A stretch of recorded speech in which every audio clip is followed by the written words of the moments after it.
Hello friends, welcome to Krishna academy. दोस्तों, स्वागत है आप सभी का मेरे यूट्यूब चैनल पे।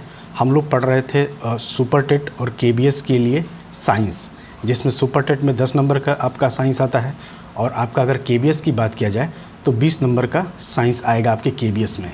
और ये जो आपकी क्लासेस चल रही हैं साइंस की, और ये जो नोट्स हैं, इसके एक एक लाइन से क्वेश्चन आपको बनेगा। इसके पहले हमने कोशिका यानी कि कोशिका केंद्रक पढ़ाया है, तो अगर आपने उसको नहीं पढ़ा है तो जाके ज़रूर पढ़िएगा, आपको बहुत मज़ा आने वाला है, क्योंकि बहुत बेसिक लेवल से बहुत अच्छे से चीज़ों को समझाया गया है। आज हम लोग पढ़ेंगे जीव विज्ञान के इतिहास पढ़ेंगे। इसमें हम लोग देखेंगे कि जीव विज्ञान शब्द को पहली बार किसने दिया था, इसका अध्ययन किसने किया था और इसकी शाखाएँ कौन कौन सी हैं, इसके बारे में हम लोग पढ़ेंगे। तो सबसे पहले जानेंगे कि जीव विज्ञान कहते किसे हैं। तो जीव विज्ञान उसे कहते हैं कि जैसे जीवधारियों के अध्ययन को ही जीव विज्ञान कहते हैं, यानी स्टडी ऑफ लिविंग बींग्स। यानी जिन जीवधारियों का हम अध्ययन करते हैं वो क्या होता है, वो हमारे जीव विज्ञान के अंतर्गत ही आता है। जीव विज्ञान शब्द या टर्म को सबसे पहले किसने दिया था, तो ये दिया था लैमार्क और ट्रेवी रेनस ने। ये भी याद रखिएगा, आपसे क्वेश्चन में पूछा जाता है कि जीव विज्ञान शब्द को सबसे पहले किसने दिया था, तो ये दिया था लैमार्क और ट्रेवी रेनस ने। अगर बात किया जाए कि जीव विज्ञान का अध्ययन सबसे पहले किसने किया था, तो जीव विज्ञान का अध्ययन किया था अरस्तु ने। ठीक है, इसलिए इन्हें फादर ऑफ बायोलॉजी भी कहा जाता है। ठीक है, और इसकी शाखाएं कौन कौन सी, जीव विज्ञान के अंतर्गत क्या कौन कौन सी चीज़ें आती हैं, तो जूलॉजी आता है, यानी जंतु विज्ञान, यानी स्टडी ऑफ एनिमल्स, यानी जीव जंतुओं का अध्ययन इसके अंतर्गत होता है। यानी जूलॉजी के अंतर्गत क्या होता है, जूलॉजी का मतलब ही होता है जंतु विज्ञान। और जंतु विज्ञान में क्या क्या चीज़ें होंगी भाई, जीव और जंतुओं का अध्ययन ही होगा। फिर आता है बॉटनी। बॉटनी मतलब क्या होता है, वनस्पति विज्ञान। इसमें क्या होता है, स्टडी ऑफ प्लांट्स, यानी पेड़ पौधों का अध्ययन इसमें होता है। ठीक है, तो ये इसकी शाखाएं होंगी, यानी जीव विज्ञान के अंतर्गत जूलॉजी और बॉटनी भी आता है। अगर आपने बीएससी बायो से किया रहता है तो आप बायोलॉजी में क्या पढ़ते हैं, जूलॉजी और बॉटनी भी पढ़ते हैं, ये मतलब एज ए सब्जेक्ट। ठीक है, नेक्स्ट हमारा है कि जंतुओं पर सबसे पहले अध्ययन किसने किया था, तो अरस्तु ने किया था। ठीक है, इसलिए इन्हें फादर ऑफ जूलॉजी भी कहा जाता है। और ऐसा माना जाता है कि इन्होंने 500 जंतुओं पर अध्ययन करके हिस्ट्री ऑफ एनिमेलियम नामक किताब लिखा था। कौन सा किताब लिखा था, तो हिस्ट्री ऑफ एनिमेलियम नामक किताब लिखा था इन्होंने। तो क्वेश्चन आपसे पूछा जाता है कि हिस्ट्री ऑफ एनिमेलियम बुक किसने लिखा है, तो ये लिखा है अरस्तु ने। ठीक है, आप लोग याद रखिएगा, ये क्वेश्चन कई बार आपसे एग्जाम में पूछा गया है कि हिस्ट्री ऑफ एनिमेलियम नामक पुस्तक किसने लिखा है, तो ये लिखा है अरस्तु ने। ठीक, अब आगे हम लोग चलते हैं। तो अगर हम बात करें वनस्पति विज्ञान यानी कि बॉटनी की, तो इसके अंदर क्या होता है, इसके अंतर्गत पेड़ पौधों का अध्ययन होता है। और प्लांट्स यानी पौधों पर सबसे पहले अध्ययन किसने किया था, तो ये किया था थियोफ्रेस्टस ने। आपसे क्वेश्चन पूछा जाता है कि प्लांट पर सबसे पहले यानी पौधों पर सबसे पहले अध्ययन किसने किया था, तो थियोफ्रेस्टस ने किया था। और इन्होंने भी 500 प्लांट्स पर अध्ययन करके हिस्टोरिका प्लांटेरियम, कौन सी इनकी बुक का नाम है, हिस्टोरिका प्लांटेरियम नामक किताब लिखा था। तो आपसे क्वेश्चन कई बार पूछा जाता है कि हिस्टोरिका प्लांटेरियम नामक किताब किसने लिखा है, तो थियोफ्रेस्टस ने लिखा है। आप लोग याद रखिएगा, क्वेश्चन आपसे कई बार पूछा गया है। और हिस्टोरिका प्लांटेरियम किससे संबंधित है, तो बॉटनी से संबंधित है, ये भी आप लोग याद रखिएगा।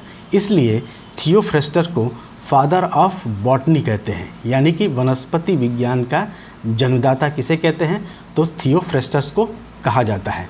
अगर हम देखिए अगर हम बात करें लिविंग बींग्स की, यानी study of living beings is known as क्या होता है, बायोलॉजी होता है। यानी जीवधारियों का अध्ययन क्या कहलाता है, जीव विज्ञान कहलाता है, यानी बायोलॉजी कहलाता है। लेकिन हम किसी को लिविंग बींग्स कैसे कहें, किसी को जीवधारी हम कब कहेंगे, इस जीवधारियों के कुछ लक्षण होते होंगे ना भाई। किसी को हम अगर जीवधारी कह रहे हैं तो उसके कुछ लक्षण होंगे, उसके कुछ कैरेक्टरिस्टिक होंगे, तभी तो उसको हम कह रहे हैं कि वो जीवधारी है। तो उसके 3 मुख्यतः लक्षण होते हैं।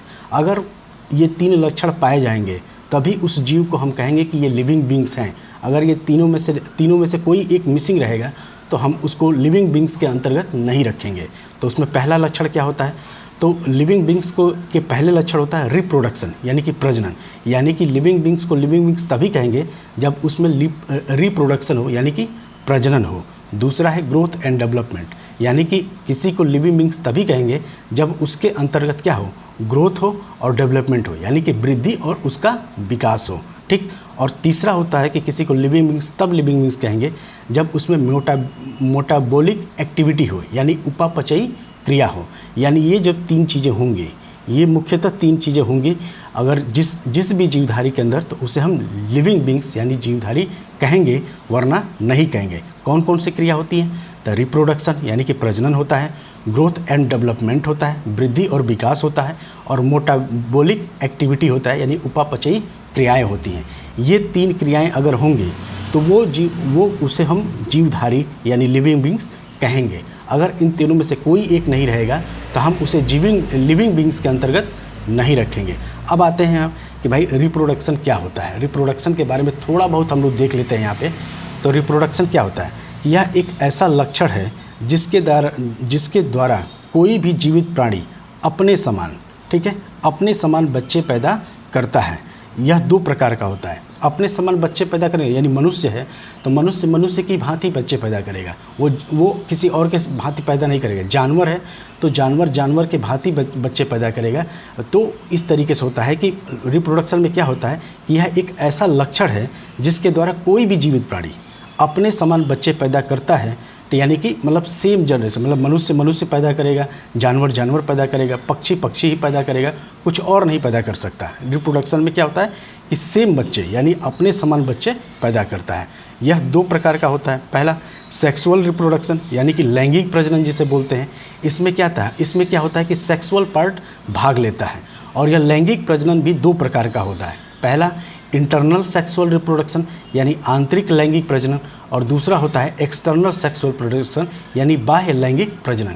यानी क्या होता है कि जो प्रजनन होता है वो 2 प्रकार का होता है। पहला तो होता है सेक्सुअल रिप्रोडक्शन और दूसरा होता है असेक्सुअल रिप्रोडक्शन।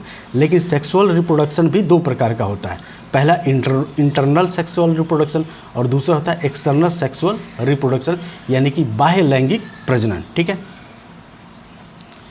सेक्सुअल रिप्रोडक्शन में सेक्सुअल पार्ट तो भाग लेता है, लेकिन असेक्सुअल रिप्रोडक्शन में इसमें सेक्सुअल पार्ट भाग नहीं लेता, ठीक है।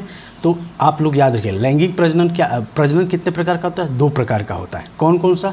सेक्सुअल रिप्रोडक्शन यानी कि लैंगिक प्रजनन, इसमें क्या होता है सेक्सुअल पार्ट भाग लेता है। और यह भी 2 प्रकार का होता है। इसमें पहला होता है इंटरनल सेक्सुअल रिप्रोडक्शन यानी कि आंतरिक लैंगिक प्रजनन, और दूसरा होता है एक्सटर्नल लैंगिक प्रजनन यानी कि बाह्य लैंगिक प्रजनन, और दूसरा होता है असेक्सुअल रिप्रोडक्शन यानी कि इसमें सेक्सुअल पार्ट भाग नहीं लेता है। अब हम पढ़ेंगे सेक्सुअल रिप्रोडक्शन के अंतर्गत इंटरनल सेक्सुअल रिप्रोडक्शन क्या होता है, इसके बारे में हम लोग देखेंगे। यानी कि आंतरिक लैंगिक प्रजनन क्या होता है, इसके बारे में हम लोग थोड़ा बहुत जानेंगे। जैसे मान लीजिए कि कोई एक मेल है यानी कि आदमी है और एक कोई फीमेल है, ठीक है। तो मेल का स्पर्म यानी कि शुक्राणु और फीमेल का ओवम यानी कि अंडाणु जब आपस में मिलता है और कहाँ पे डिफ्यूज करता है, आपस में मिलके ये फैलोपियन ट्यूब में डिफ्यूज करके क्या बनाता है? जाइगोट बनाता है। याद रखिएगा, आपसे क्वेश्चन में आपसे पूछा जाता है कि महिला के फैलोपियन ट्यूब में क्या बनता है, तो युग्मनज बनता है, जिसको हम अंग्रेजी में क्या बोलते हैं? जाइगोट बोलते हैं। तो युग्मनज किससे बनता है? तो मेल के स्पर्म और फीमेल के ओवम यानी अंडाणु से। यानी स्पर्म में क्या होता है? शुक्राणु होता है। ओवम में क्या होता है? अंडाणु। यानी मेल का स्पर्म और अंडाणु मिलकर, महिला का अंडाणु मिलकर डिफ्यूज करके फैलोपियन ट्यूब में क्या बनाता है? युग्मनज बनाता है, जिसको हम जाइगोट कहते हैं। और यह जाइगोट एम्ब्रियो में यानी भ्रूण में यानी कि गर्भ में, एम्ब्रियो क्या होता है? यह जाइगोट आगे चलकर गर्भ में क्या बनाता है? भ्रूण बनाता है। यानी इसको इंग्लिश में क्या बोलते हैं? एम्ब्रियो बनाता है, एम्ब्रियो कहते हैं, ठीक है। और यही एम्ब्रियो आगे चलकर बच्चे का निर्माण करता है, ठीक है। तो कितने मतलब इंटरनल सेक्सुअल रिप्रोडक्शन में क्या क्या भाग लिया? मेल का स्पर्म भाग लेता है और महिला का ओवम यानी कि अंडाणु भाग लेता है। ये दोनों मिलते हैं और आपस में क्या होता है? डिफ्यूज़ करते हैं। तो फैलोपियन ट्यूब में क्या बनता है? फैलोपियन ट्यूब में जाइगोट यानी कि युग्मनज बनता है। बार बार मैं इस चीज़ों को इसलिए बताता हूँ ताकि पढ़ते समय है आपको कई बार चीज़ें रिपीट हों तो आपको याद हो जाए, इसलिए मैं इस एक ही चीज़ को बार बार रिपीट करता हूँ, ठीक है, ताकि आपको समझ में आ जाए अच्छे से, ठीक है। तो क्या बनेगा? स्पर्म और अंडाणु मिलकर डिफ्यूज होता है। कहाँ होता है? फैलोपियन ट्यूब में। तो क्या बनता है? तो युग्मनज यानी कि जाइगोट बनता है। यही जाइगोट आगे चलकर गर्भ में क्या बनाता है? एम्ब्रियो बनाता है। तो आपसे क्वेश्चन पूछा था कि महिला के गर्भ में निम्न में से क्या बनता है? तो एम्ब्रियो दे देगा, जाइगोट दे देगा इस तरीके से आपको ऑप्शन दे देगा तो क्या बनता है, एम्ब्रियो यानी गर्भ में क्या बनता है, एम्ब्रियो यानी कि भ्रूण बनता है, जो आगे चलकर क्या होता है, आगे चलकर बच्चे का निर्माण करता है। अब आपको समझ में आ गया होगा। अब एक क्वेश्चन उठता है कि किसी भी लिविंग बीइंग में जो ग्रोथ और डेवलपमेंट हो रहा है उसके पीछे का कारण क्या है। तो किसी भी लिविंग बीइंग्स यानी किसी भी जीवधारी में जो ग्रोथ और डेवलपमेंट होता है, जो वृद्धि और विकास होता है, उसके पीछे का कारण होता है सेल डिवीजन यानी कि कोशिका विभाजन है। तो अब हम लोग क्या पढ़ेंगे, अब हम लोग पढ़ेंगे कि कोशिका विभाजन होता क्या है। तो कोशिका विभाजन किसे कहते हैं, इसके बारे में भी तो हमें देखना जरूरी है ना। तो कोशिका विभाजन में मान लीजिए कि ये कोई सेल है, ठीक है, और इस सेल को हम क्या बोलते हैं, मदर सेल बोलते हैं यानी कि मातृ कोशिका बोलते हैं। यह सेल जब टूटता है तो 2 डॉटर सेल का निर्माण करता है, ठीक है, यानी ये 2 डॉटर सेल का निर्माण करता है, यानी ये और ये क्या हो गया, ये 2 डॉटर सेल का निर्माण हुआ, यानी ये मदर सेल हो गया और इसका जो विभाजन हुआ है 2 ठे, ये क्या हो गया, ये डॉटर सेल हो गया। लेकिन जब इस डॉटर सेल का दो विभाजन होगा, इस डॉटर सेल का भी अगर जब 2 विभाजन होगा तब ये वाला जो होगा ये मदर सेल बन जाएगा और फिर ये डॉटर सेल बनेगा, ठीक है, यानी कि डॉटर सेल मदर सेल बन जाता है जब उसका विभाजन हो जाता है, ठीक है। उसी तरीके से ये अभी एक डॉटर सेल है, क्यों, क्योंकि ये एक मदर सेल से टूटा हुआ पार्ट है, ये का विभाजन हुआ है इसका मदर सेल से। लेकिन जब इस डॉटर सेल का भी 2 विभाजन होगा तो ये जो सेल है ये क्या हो जाएगा, ये फिर एक मदर सेल बन जाएगा और अब ये इसका डॉटर सेल बन जाएगा, ठीक है।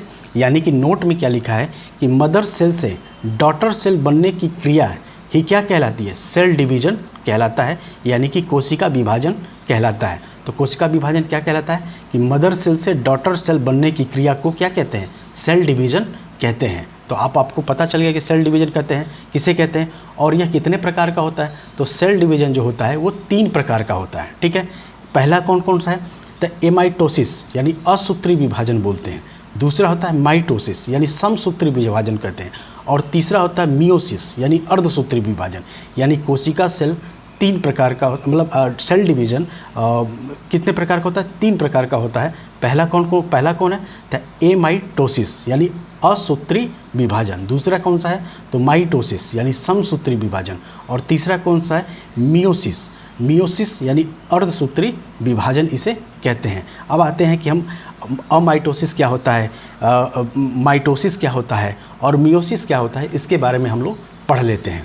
तो अमाइटोसिस यानी असूत्री विभाजन, असूत्री विभाजन का मतलब क्या होता है, असूत्री विभाजन प्रोकैरियोटिक सेल में होता है। तो आपसे क्वेश्चन पूछा जाएगा कि असूत्री विभाजन होता है प्रोकैरियोटिक सेल, प्रोकैरियोटिक सेल या और कौन सा होता है, प्रोकैरियोटिक होता है और एक और कौन सा सेल होता है, एक होता है प्रोकैरियोटिक सेल और दूसरा क्या होता है यूकैरियोटिक सेल।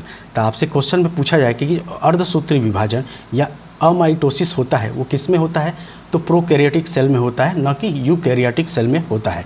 और इसमें क्या होता है, इसमें साइटोप्लाज्म यानी कोशिका द्रव्य का विभाजन होता है। मान लीजिए कि ये कोई सेल है, ठीक है, ये कोई क्या है, ये कोई सेल है और इसके अंदर क्या है, ये हरे कलर का क्या है, ये साइटोप्लाज्म है। तो इन्हीं का विभाजन होगा, साइटोप्लाज्म का विभाजन होता है, न कि इस सेल का विभाजन होता है। तो आप हमेशा याद रखिएगा कि अमाइटोसिस यानी असूत्री विभाजन में साइटोप्लाज्म यानी कोशिका द्रव्य का विभाजन होता है, ठीक है। ये चीज़ आपसे याद रखिएगा, क्वेश्चन आपसे पूछा जाता है कि असूत्री विभाजन में होता है कोशिका द्रव्य का विभाजन या कोशिका का विभाजन, ऐसे करके आपके ऑप्शन दे देगा और आपको बताना रहेगा। तो अमाइटोसिस यानी असूत्री विभाजन में क्या होता है, साइटोप्लाज्म यानी कोशिका द्रव्य का विभाजन होता है। अब आते हैं हम लोग माइटोसिस यानी समसूत्री विभाजन किसे कहते हैं।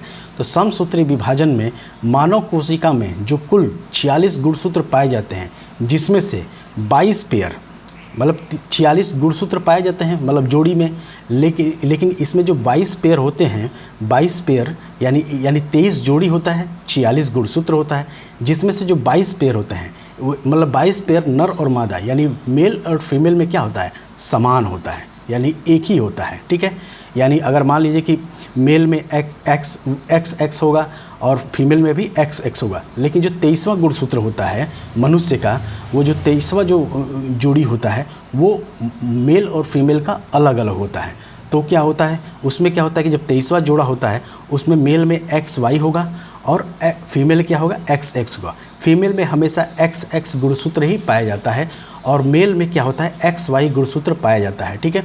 लेकिन 22 पेयर तो सेम होता है मेल और फीमेल का, यानी मेल का भी XX गुणसूत्र होगा और फीमेल का भी XX गुणसूत्र। लेकिन जो 23वां पेयर होता है, यानी जो 23वां जोड़ी होता है, वो मेल में XY होता है और फीमेल में XX होता है। जब XY होता है, जब XY बनता है तो बच्चे का मतलब बेबी बच्चे का निर्माण, मतलब लड़के का निर्माण होता है। और जब XX का जब गुणसूत्र मिलते हैं तो क्या होता है, लड़की होती है, यानी कि बेबी गर्ल्स का निर्माण होता है, ठीक है। अब घाव का भरना, क्वेश्चन आपसे पूछा जाएगा कि घाव का भरना क्या कहलाता है। तो घाव का भरना यानी वुंड हीलिंग क्या कहता है, समसूत्री विभाजन कहलाता है, ठीक है। आपसे क्वेश्चन में दे देगा घाव का भरना निम्न में से क्या कहलाता है, समसूत्री विभाजन, असूत्री विभाजन, अर्धसूत्री विभाजन और इनमें से कोई नहीं। तो घाव का भरना यानी कि वुंड हीलिंग समसूत्री विभाजन कहलाता है। अब आइए हम लोग पढ़ते हैं अर्धसूत्री विभाजन यानी कि मियोसिस किसे कहते हैं। मियोसिस में क्या होता है कि मियोसिस में जो शुक्राणु और अंडाणु यानी कि मेल का स्पर्म और जो शुक्राणु का जो निर्माण होता है वो कहाँ होता है, वो अर्धसूत्री विभाजन के द्वारा ही होता है। तो क्वेश्चन आपसे पूछा जाता है कि मतलब शुक्राणु मेल के शुक्राणु यानी मनुष्य का स्पर्म और फीमेल के अंडाणु का निर्माण किससे होता है। तो फीमेल का अंडाणु और मनुष्य के शुक्राणु का निर्माण अर्धसूत्री विभाजन यानी कि मियोसिस के द्वारा होता है। तो दोस्तों ये रहा आज की क्लास, कल हम लोग आगे पढ़ेंगे इसके आगे। आज हमने पढ़ा कि जो लिविंग बींग्स कहलाते हैं उसमें 3 प्रकार के 3 विभाजन होता है। अगर उसमें 3 चीज़ें पाई जाएंगी तो ही वो लिविंग बींग्स होगा। आज हम लोग बायोलॉजी का हिस्ट्री पढ़ा कि भाई बायोलॉजी का पहला शब्द किसने दिया था, पहली बार उसका टर्म किसने यूज़ किया था बायोलॉजी शब्द का, उसका अध्ययन सबसे पहले किसने किया था, पौधों का अध्ययन सबसे पहले किसने किया था, उसके इतिहास के बारे में हमने पढ़ा। इसके आगे हम लोग कल कंटिन्यू क्लास करेंगे। आज के लिए इतना ही। छोटे छोटे टॉपिक हैं, छोटे छोटे वीडियो हैं, आप इसको देखते रहिए, बार बार रिवीजन करते रहिए।